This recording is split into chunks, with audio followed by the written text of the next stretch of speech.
Good evening students. बेटा कल हमने जो टॉपिक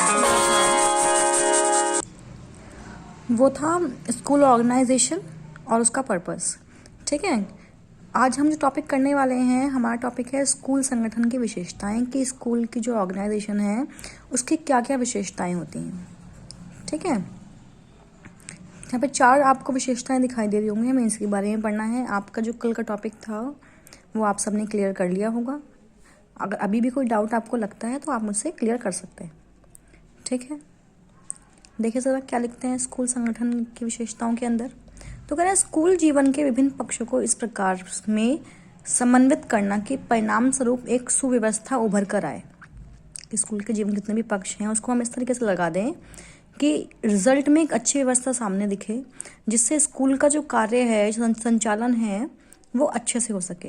एग्जाम्पल दे रहे हैं कि शिक्षा कर्म, स्टाफ और टाइम टेबल में समन्वय स्थापित करने से हम स्कूल के प्रमुख उद्देश्य बालकों का सर्वोन्मुखी विकास और समुदाय की स्कूल से सबसे बड़ी मांग को सरलता से और कुशलतापूर्वक पूरा कर सकते हैं। ठीक है, कि मतलब अच्छा शिक्षा कर्म करें, स्टाफ अच्छा हो, टाइम टेबल सही बना हो, तो इन तीनों में अच्छा समन्वय बिठाकर हम अपने मुख्य उद्देश्यों की पूर्ति बड़े आसानी से कर सकते हैं। दूसरी विशेषता क्या है कि स्कूल का वातावरण इतना स्वस्थ और प्रेरणादायक विकसित करना चाहिए कि स्कूल जीवन से संबंध सभी व्यक्ति अपना अपना काम मन लगाकर और उत्साहपूर्वक कर सकें। कि मतलब स्कूल का वातावरण है, जो माहौल है, वो इतना अच्छा हो कि सब खुश होकर अपना काम करें, मन लगाकर काम करें। अध्यापक विद्यार्थियों को अपनी योग्यताओं और क्षमताओं का अधिक से अधिकतम विकास और प्रयोग करने में सहायता दें। मतलब जो भी एक टीचर को आता है वो सारा ज्ञान, संपूर्ण ज्ञान बच्चे के विकास में लगा दें, जिससे विद्यार्थी स्कूल, स्टाफ, पुस्तकालय, खेल के मैदान और अन्य सुविधाओं का अधिक से अधिक उसको लाभ मिल सके। स्कूल के लिपिक और चतुर्थ श्रेणी कर्मचारी भी अपना अपना काम कुशलतापूर्वक कर सके, ऐसा वातावरण बनाया जाए। ठीक है, तो मतलब स्कूल का वातावरण जो है बच्चे के विकास में एक बहुत महत्वपूर्ण भूमिका निभाता है। स्कूल का वातावरण अगर अच्छा होगा तो बच्चे का जो है मन लगेगा पढ़ाई में, बच्चा मन लगाकर अपनी पढ़ाई को कर पाएगा, कुछ सीख पाएगा, उस पर बोझ नहीं होगा कि हाँ भाई मुझे पढ़ना है, ये मेरी मजबूरी है। वो मजबूरी नहीं समझेगा, उसको लगेगा कि हाँ भाई जो मैं पढ़ रहा हूँ मेरी ज़रूरत है। ठीक है, तीसरा की विशेषता है कि स्कूल की कार्यप्रणाली में ऐसे तत्व विकसित करें कि शिक्षा के क्षेत्र में नए प्रयोग किए जा सकें। कि स्कूल की जो कार्यप्रणाली है उसमें हम ऐसी चीज़ें डेवलप कर दें कि शिक्षा के क्षेत्र में जितने भी नए प्रयोग हैं वो हो सकें, कुछ नया सामने आ सके। शिक्षा जगत को अपने अनुभवों और प्रयोगों के परिणाम से लाभ पहुंचाया जा सके। भाई हर इंसान ये चाहता है कि अगर मैंने कुछ सीखा है तो मैं उससे कुछ नया विकसित कर सकूं। ठीक है, जो मेरी फैमिली और मेरे जनहित के लिए लाभदायक हो। कह रहे हैं कि भाई आगे ये कह रहे हैं अच्छे संगठन वाले स्कूल अपने अध्यापकों को ऐसी सुविधाएं और प्रोत्साहन दे कि वो कम से कम कार्य अनुसंधान का काम अपने हाथों में ले और नए प्रयोग कर सकें। मतलब टीचर्स के लिए और स्कूल जो है अपने टीचर्स को सुविधाएं दे, अपना उनको टाइम पर प्रोत्साहित करते रहें ताकि वो ठीक है कुछ अच्छा विकसित कर सकें। स्कूल का मुख्य अध्यापक इस कार्य में पहल करे। भाई एक जो होता है ना कि एक हमसे बड़ी पोस्ट पर है और वो हमारे काम के लिए प्रोत्साहित कर रहा है, तो मन में एक खुशी होती है। ठीक है ना, और उस प्रोत्साहन की वजह से कुछ और अच्छा करने का मन करता है। ठीक है ना, अगर आपसे कहा जाए कि बेटा आपके मार्क्स बहुत अच्छे आए हैं, आपके मार्क्स के लिए कोई शाबाशी दे, तो करता है ना कि हाँ भाई हमारा जो ये लेवल है वो कम ना हो, बढ़ जाए बेशक से। होता है ऐसी जो है स्कूल के स्टाफ के साथ भी होता है। जो टीचर्स पढ़ा रहे हैं, अगर प्रिंसिपल आके 2 तारीफ के बोल दे तो उन्हें बहुत अच्छा लगता है। फिर उसके बाद क्या है कि स्कूल में आवश्यक निर्देशन की व्यवस्था हो। मतलब स्कूल में जो है जितने भी ज़रूरी निर्देशन हैं वो सब हों, जिससे विद्यार्थी अपनी शैक्षिक, व्यावसायिक और व्यक्तिगत समस्याओं को हल करने में सहायता प्राप्त कर सके और अपने अधिकतम विकास की ओर अग्रसर हो सके। इसके अलावा अध्यापक भी इस सेवा में आवश्यक लाभ उठा सकते हैं। ठीक है जी, तो ये 4 विशेषताएं किसकी? स्कूल संगठन की। ठीक है, जो संगठन इन चारों विशेषताओं को अपने में साध्य कर लेता है वो स्कूल सबसे ऊपर होता है। मतलब तात्पर्य ये हुआ कि उस स्कूल में हर चीज़, फैसिलिटी से लेकर के काम का, जितने भी पढ़ाई लिखाई के काम हैं, जितनी भी फैसिलिटी सुविधाएं दी जा रही हैं, वो सब सबसे अच्छी होती हैं। अगला टॉपिक है need and importance of school organisation, कि स्कूल संगठन की ज़रूरतें क्यों हैं और महत्व क्या है इनका। देखें क्या लिखते हैं। अभी जितना भी टॉपिक पढ़ा उससे आपको अंदाज़ा तो हो ही गया होगा कि स्कूल संगठन की ज़रूरत क्यों है। भाई स्कूल को चलाने के लिए, उसको संचालित करने के लिए, उसका निरीक्षण करने के लिए, वक्त वक्त पे नए सुधार करने के लिए स्कूल संगठन की ज़रूरत पड़ती है। ठीक है ना। देखते हैं इसमें क्या लिखते हैं ये लोग। कह रहे हैं स्कूलों में शिक्षा के उद्देश्यों की प्राप्ति स्कूल के विभिन्न पक्षों द्वारा होती है। बिल्कुल सही बात है कि स्कूल में अगर शिक्षा एक उद्देश्य है तो उस उद्देश्य की प्राप्ति के लिए बहुत सारे पक्ष बनाए गए हैं। शिक्षा के गुणात्मक स्तर का ऊंचा उठाने के लिए कहीं अध्यापकों, शैक्षिक अधिकारियों, समुदाय के लोगों, विद्यार्थियों और अन्य संबद्ध व्यक्ति से काम लेते हैं। तो कहीं अच्छे टाइम टेबल का निर्माण करते हैं। भाई शिक्षा गुण वाली हो, मतलब शिक्षा की जो एक लेवल है वो अच्छा हो। अच्छे स्तर को पाने के लिए कभी कभी अध्यापक, शिक्षा अधिकारियों, समुदाय के लोगों, विद्यार्थियों और उनसे जितने भी संबंधित व्यक्ति हैं उनसे हम काम करवाते हैं या फिर हम अच्छा टाइम टेबल बनाते हैं। ये बात सही है बिल्कुल। समुदाय में मधुर संबंध स्थापित करते हैं, सहपाठ्य क्रियाओं का आयोजन करते हैं। भाई समुदाय में लोगों के अपने आपस में संबंध अच्छे होंगे तभी तो वो मिलकर पढ़ पाएंगे, पढ़ा पाएंगे, समझा पाएंगे। और स्वस्थ और सुरुचिपूर्ण वातावरण तभी विकसित होगा जब आपस में संबंध सबके अच्छे होंगे। इसके अलावा नई एवं प्रभावोत्पादक शिक्षण विधियों और सहायक सामग्री का और अन्य साधनों और विधियों का इस्तेमाल इनको एक दूसरे से अलग रखकर और बिना किसी समुचित नियोजन से करें तो इनका पूरा पूरा लाभ नहीं उठाया जा सकता। कि अगर हम सब कुछ अलग थलग कर दें, सारे काम अलग अलग करें, समाज में एकजुटता बनाए बगैर, तो किसी को भी लाभ नहीं होगा। कहते हैं इनसे पूरा लाभ उठाने और इनको सुगठित करने के लिए स्कूल संगठन की आवश्यकता होती है कि सबको एक साथ लेकर चलें। अगर सबको एक साथ लेकर पढ़ाई करवाएं, समझाएं, विकसित करवाएं तो उसके लिए हमें क्या चाहिए, स्कूल संगठन की आवश्यकता है। आगे देखते हैं। तो करें शिक्षा एक प्रगतिशील विषय है। शिक्षा क्या है, एक ऐसा विषय है जो प्रगतिशील, जो आगे अग्रसर है और इसका उद्देश्य और आदर्श समाज की आवश्यकताओं में परिवर्तन के अनुसार बदलते रहते हैं। शिक्षा का उद्देश्य जो है और उसके आदर्श समाज की संरचना है, आवश्यकता है। भाई समाज में किस चीज़ की आवश्यकता है उसके अकॉर्डिंग इसमें परिवर्तन लाए जाते हैं। स्कूल की कार्यप्रणाली तभी प्रभावोत्पादक रह सकती है जब इससे शिक्षा के परिवर्तित उद्देश्यों और आदर्शों को प्राप्त करने की दिशाएं मोड़ दी जाए। तो स्कूल जो भी काम कर रहा है वो तभी प्रभावशाली होगा जब शिक्षा को परिवर्तन अगर हम कर रहे हैं शिक्षा के अंदर तो उसका उद्देश्य और उसके आदर्श हैं वो समाज के अनुसार हों। और ऐसा इसलिए होता है कि ऐसा इसलिए किया जाएगा तो कह रहे हैं यदि ऐसा नहीं किया जाएगा तो स्कूल अपने उद्देश्यों में वांछित सफलता प्राप्त नहीं कर सकेगा। अगर हम एक ही पाठ सालों साल पढ़ाते रहें, एक ही तरीके से पढ़ाते रहेंगे तो समाज बदलता भी तो है, समाज में बदलाव भी तो आते हैं। हम अगर उन बदलावों को अनदेखा करेंगे तो क्या फायदा ऐसी पढ़ाई का समाज में अच्छे के लिए बदलाव ना कर पाए। ठीक है। तो जितने भी ये स्कूल संगठन होते हैं वो इन सब बातों का खास ख्याल रखते हैं कि जो शिक्षा दी जा रही है बच्चे को वो जो है वो परिवर्तन के अनुसार हो, वक्त की जो नीड है उसके अनुसार हो। तो कह रहे हैं आज स्कूलों का स्वरूप जो है बदल गया है। परिवर्तन काल के स्कूलों का कार्यक्षेत्र बहुत ही विशाल एवं पेचीदा है, इसलिए इस क्षेत्र की समस्याएं भी उतनी ही अधिक और जटिल हो गई हैं। भी आज अगर स्कूल की हम बात करें तो पहले के ज़माने से और अब के ज़माने के स्कूलों में ज़मीन आसमान का फ़र्क आ चुका है। ठीक है। और आज के ज़माने के स्कूल का कार्यक्षेत्र है वो बहुत ही बढ़ चुका है, बहुत ही कॉम्प्लेक्स भी हो गया है, इसलिए इस क्षेत्र की समस्याएं भी उतनी ही अधिक और जटिल हो गई हैं। सैकड़ों की संख्या में विद्यार्थियों, दर्जनों अध्यापकों, समुदाय के लोगों, बालकों के अभिभावकों और शिक्षा अधिकारियों के पारस्परिक संबंधों में समस्याओं का जटिल हो जाना स्वाभाविक है। भाई बच्चों की संख्या बहुत ज़्यादा है। ठीक है। अध्यापक बहुत सारे हैं, समुदाय के लोग भी हैं, और बालक हैं उनके पेरेंट्स भी हैं और शिक्षा अधिकारी भी हैं। इनके संबंधों से समस्याओं का जटिल हो जाना स्वाभाविक है। मतलब क्या हुआ कि इनकी आपस में बनती ही नहीं है, कभी किसी की समस्या कभी किसी की समस्या, कभी मतभेद हैं, कभी मनमुटाव हैं। ठीक है, तो उसको सुलझाना बहुत ज़रूरी है, वरना सारी चीज़ें अपने आप ही कॉम्प्लेक्स हो जाती हैं। कह रहे कि अगर इन सबको सुलझाया नहीं जाए तो बड़े विशाल स्तर पर समय, धन, शक्ति का अपव्यय होने की संभावना रहती है। स्कूल संगठन ही इस अपव्यय को रोक सकते हैं और आज शिक्षा के क्षेत्र में स्कूल संगठन की आवश्यकता से इनकार नहीं किया जा सकता। कि मतलब आज के ज़माने में, आज के टाइम में, आज के वक्त में इतनी पेचीदा हो चुकी हैं चीज़ें कि बिना स्कूल संगठन के स्कूल चलाना नामुमकिन है। आगे बोल रहे हैं, अन्य शब्दों में आग के समान गठन एक अच्छा सेवक है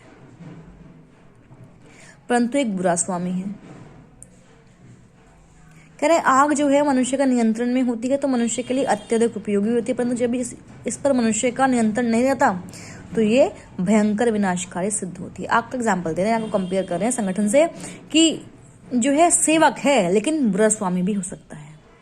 आग जब तक नियंत्रण में है मनुष्य के लिए उपयोगी है, लेकिन जब आग पर मनुष्य का नियंत्रण नहीं रहता तो वो विनाशकारी हो जाती है।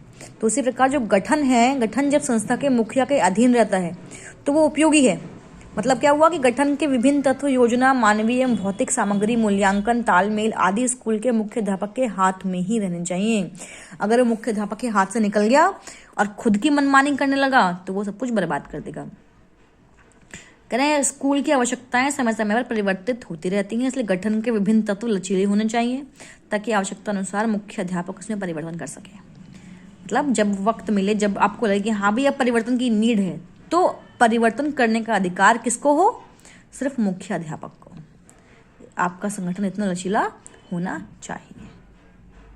लेकिन जब संगठन संबंधित तत्व मुख्य अध्यापक के नियंत्रण में नहीं रहते हैं तब वे विवश हो जाता है और स्कूल की आवश्यकताओं के अनुसार उसे परिवर्तन नहीं कर सकता। आगे कह रहे हैं कि स्कूल का गठन समाज के लिए होता है और समाज में लगातार परिवर्तन होते रहते हैं, अतः स्कूल में तदनुकूल, मतलब उस वक्त के अनुकूल परिवर्तन के लिए गठन लचीला और मुख्य अध्यापक के नियंत्रण में होना ही चाहिए। यदि ऐसा नहीं है तो मुख्य अध्यापक समाज के परिवर्तनों के अनुकूल स्कूल को नहीं चला पाएंगे। उसका प्रशासन घिसा पिटा रहेगा और स्कूल समाज की प्रगति में सहायक सिद्ध नहीं होगा। मतलब स्कूल तो है लेकिन स्कूल में पढ़ाई, संगठन, बाकी चीज़ें जो हैं वो समाज की प्रगति के लिए अनुकूल नहीं हो पाएंगे। इसलिए स्कूल गठन जो है वो मुख्य अध्यापक के अधीन होना चाहिए। ठीक है, तभी जो है स्कूल अपने उद्देश्यों की पूर्ति कर पाएगा। ठीक है जी, तो ये थी जो है महत्वता और आवश्यकता स्कूल संगठन की। स्कूल संगठन का बहुत अहम रोल है, लेकिन स्कूल संगठन को ये बात माननी होगी कि वो मुख्याध्यापक के अधीन ही है। उसको वही सब चीज़ें करनी हैं जो स्कूल के लिए, समाज के लिए प्रगतिशील हैं, उसके अपने लिए नहीं। ठीक है, ये बात उनको ध्यान में रखनी पड़ेगी। आगे बढ़ते हैं। 2 टॉपिक हमने पढ़े अभी तक। एक आपका था विशेषताएं, तो उसमें 4 टॉपिक हमने पढ़े थे विशेषताओं के अंदर। तो क्या विशेषताएं हैं स्कूल संगठन की। उसके बाद आपकी need and importance of school था, स्कूल ऑर्गेनाइजेशन की, संगठन की हमें क्यों ज़रूरत है। तो ये सारे संगठन के काम हैं। अगर आपसे कहेंगे संगठन क्या कार्य करता है, तो जो ये हमने पढ़े इतने सारे पॉइंट्स, तो ये सब काम किसके हैं? स्कूल संगठन के ही हैं। ठीक है, और स्कूल संगठन की सीमाएं भी बताई गई कि स्कूल संगठन के ऊपर जो है सिर्फ मुख्य अध्यापक का ही अधीन होना चाहिए और किसी का नहीं। ठीक है, अब सिद्धांत क्या है विद्यालय संगठन के सिद्धांत, प्रिंसिपल्स ऑफ स्कूल ऑर्गेनाइजेशन। तो इसमें 7-8 सिद्धांत आपको दिए गए हैं। पहला है सर्वांगीण विकास के लिए वातावरण तैयार करना। ठीक है, तो पहला क्या है? सर्वांगीण विकास के लिए वातावरण तैयार करना। विद्यार्थियों के सर्वांगीण विकास के लिए वातावरण तैयार करना ही विद्यालय प्रबंध का मुख्य उद्देश्य है, कि विद्यार्थियों के लिए ऐसा वातावरण तैयार किया जाए जिससे विद्यार्थियों का सर्वांगीण हर तरीके से विकास हो सके। अतः विकास का संगठन, विद्यालय का संगठन इसी आधार पर होना चाहिए। मतलब विद्यालय संगठन आप इस प्रकार से बनाएं जो सिर्फ और सिर्फ विद्यार्थी के विकास के लिए ही बात करें। दूसरा है भौतिक और मानवीय संसाधनों का समन्वय, कि स्कूल संगठन द्वारा मानवीय संसाधनों और भौतिक साधनों में अधिक से अधिक समन्वय हो ताकि उनका सदुपयोग हो सके। मतलब जितने भी संसाधन उनको दिए गए हैं और जो भौतिक साधन हैं उनके बीच में तालमेल बिठाना ही संगठन का काम है। दूसरा, स्कूल का ताना बाना समाज की आवश्यकताओं को ध्यान में रखकर निर्धारित करना कि स्कूल संबंधित सभी क्रियाएं जैसे अध्यापकों की नियुक्ति, स्कूल में प्रयोग में लाई जाने वाली वस्तुएं, शिक्षण विधियां, पाठ्यक्रम सहभागी क्रियाएं, पाठ्य पुस्तकें और अन्य स्कूल की साज सज्जा विद्यार्थियों और समाज की आवश्यकताओं को ध्यान में रखकर ही बनाई जानी चाहिए। ठीक है जी, ये तीसरा पॉइंट था आपका। आगे बढ़ते हैं। सहयोग का सिद्धांत कह रहे हैं प्रजातांत्रिक प्रणाली में सहयोग के सिद्धांत का बहुत महत्व है। ठीक है, इसलिए स्कूल का संपूर्ण संगठन इसी सिद्धांत के अनुसार होना चाहिए। इस सिद्धांत के कारण ही स्कूल में मुख्य अध्यापक, शिक्षक, विद्यार्थी, अन्य कर्मचारी, अभिभावक, स्थानीय समाज के सदस्य और शिक्षा अधिकारी सभी मिलकर काम कर सकेंगे। वे सब एक दूसरे की सहायता करें जब भी उनको जरूरत पड़े। इस सहयोग पर ही स्कूल संगठन और प्रबंध की सफलता निर्भर है। कि भाई एक बताइए, अगर स्कूल में जितने भी लोग हैं, जितने भी पक्ष हैं, वो एक दूसरे से मन मुटाव के साथ रहेंगे, एक दूसरे के काम में टांग अड़ाएंगे, तो संगठन काम कैसे कर पाएगा? स्कूल का संचालन जो है वो किस प्रकार से होगा? तो इसलिए जितने भी व्यक्ति, जितने भी जरूरी हिस्से हैं स्कूल के, वो सब एक दूसरे की सहयोग करें, सहायता करें। उसके बाद है लचीलेपन का सिद्धांत कि स्कूल संगठन लचकीला होना चाहिए ताकि भविष्य में समाज की आवश्यकताओं को ध्यान में रखते हुए उसमें बदलाव कर उसका पुनर्गठन किया जा सके। कि मतलब जब संभव हो उसमें बदलाव की नीड जब महसूस हो, उसमें बदलाव हो सके। ऐसा नहीं कि भाई वो रिजिड हो गया, उसमें कोई बदलाव पॉसिबल नहीं है, ऐसा नहीं होना चाहिए। उसके बाद है बाल केंद्रित स्कूल संगठन कि स्कूल संगठन बाल केंद्रित होने के साथ साथ समाज केंद्रित भी होना चाहिए। कि जो स्कूल का संगठन है वो बच्चे के लिए सोचता है, वो अच्छी बात है, लेकिन बच्चे के साथ साथ समाज के बारे में भी उसे सोचना पड़ेगा। इसका कारण क्या है कि स्कूल की स्थापना समाज के द्वारा की जाती है और स्कूल को लघु समाज कहा जाता है। बस स्कूल में हर तरह का व्यक्ति आता है, हर समाज का, हर जाति का व्यक्ति आता है। तो स्कूल जो है वो एक छोटा समाज ही है। तो इसलिए स्कूल की संगठन संरचना जो है वो समाज के अनुसार भी होनी चाहिए। ठीक है, बालकों के विकास की सुविधाओं की व्यवस्था के साथ साथ समाज की प्रगति के लिए भी व्यवस्था हो। कि मतलब बालकों के विकास तो हो रहा है, प्रगति हो रही है, लेकिन समाज की प्रगति भी जरूरी है। 7वां पॉइंट है कि लोकतंत्रीय संगठन कि आज का बालक कल का होने वाला नागरिक है। आज बच्चा है, कल एडल्ट होगा, फिर कुछ करेगा समाज के लिए भी, अपने लिए भी। इसलिए प्रजातंत्र की सफलता हमारे स्कूलों पर निर्भर है। इन स्कूलों में ही देश के भावी नागरिक और देश के कर्णधार का निर्माण किया जाएगा। क्या पता बच्चा बड़ा होकर राष्ट्रपति ही बन जाए। तो इसीलिए जो स्कूल में पढ़ने वाले बच्चे हैं वो देश के वो नागरिक हैं जिनके कंधों पर कल का बोझ है, कि कल वो बड़े होकर हमारे समाज को संभालेंगे। ठीक है जी। और 8वां पॉइंट है शक्ति का सदुपयोग। स्कूल का संगठन इस प्रकार होना चाहिए जिससे शक्ति, समय और धन का अधिक से अधिक इस्तेमाल हो सके। ठीक है भाई, जो भी सुविधाएं दी गई हैं उसका इस्तेमाल सही हो, अच्छा उपयोग हो। ऐसा नहीं कि भाई सब कुछ व्यर्थ किया जा रहा है। साधन दे दिए, संसाधन भी हैं, खर्चा करने के लिए पैसे भी हैं, लेकिन वो सब बिल्कुल बेकार है, किसी काम का नहीं है।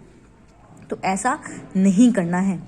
ठीक है, जितनी भी संसाधन हैं उनको हमें अच्छे काम में लगाना है, बच्चे के विकास में, समाज की प्रगति में लगाना है, ना कि अपने लिए उसका इस्तेमाल करना है। जो भी हमारे पास चीज़ें हैं वो सिर्फ बच्चे के विकास, समाज की प्रगति के लिए हैं और किसी लिए भी नहीं है। तो ये 8 सिद्धांत थे किसके? स्कूल संगठन के, विद्यालय संगठन के। पहला क्या था? सर्वांगीण विकास के लिए वातावरण तैयार करना। दूसरा, भौतिक और मानवीय संसाधनों का समन्वय। तीसरा, स्कूल का ताना बाना समाज की आवश्यकताओं को ध्यान में रखकर बनाया जाना चाहिए। उसके बाद है सहयोग का सिद्धांत, लचीलेपन का सिद्धांत, बाल केंद्रित स्कूल संगठन, लोकतांत्रिक संगठन और शक्ति का सदुपयोग। तो जो भी इस तरह के पॉइंट वाले क्वेश्चंस होते हैं ना बेटा, ये इंपॉर्टेंट होते हैं। डायरेक्ट क्वेश्चन हो सकता है कि विद्यालय संगठन के सिद्धांत लिखिए, तो उसमें आप ये 8 पॉइंट बड़े आराम से लिख सकते हो। इसको आप और भी एक्सपेंड कर सकते हैं। ठीक है, तो इस क्वेश्चन को आप बड़े अच्छे से करेंगे। इंपॉर्टेंट क्वेश्चन है। सिद्धांत क्या है स्कूल संगठन के? 3 टॉपिक करें आज हमने। स्कूल संगठन की विशेषताएं, स्कूल संगठन की आवश्यकता और महत्व, और स्कूल संगठन के सिद्धांत, विद्यालय संगठन के सिद्धांत। तो ये जो है आप अच्छे से पढ़ लेंगे, कोई डाउट अगर रहता है तो आप मुझसे पूछ लेंगे, ठीक है। कल का हमारा टॉपिक रहेगा कंपोनेंट ऑफ स्कूल ऑर्गेनाइजेशन, विद्यालय संगठन के विभिन्न अवयव और उसके अंग, ठीक है जी। ये हम कल कंटिन्यू करेंगे। कल हमारा स्कूल संगठन का टॉपिक खत्म हो जाएगा और हम अगले टॉपिक पर बढ़ जाएंगे। तब तक आप इस टॉपिक को अच्छे से ख़त्म करें। Thank you.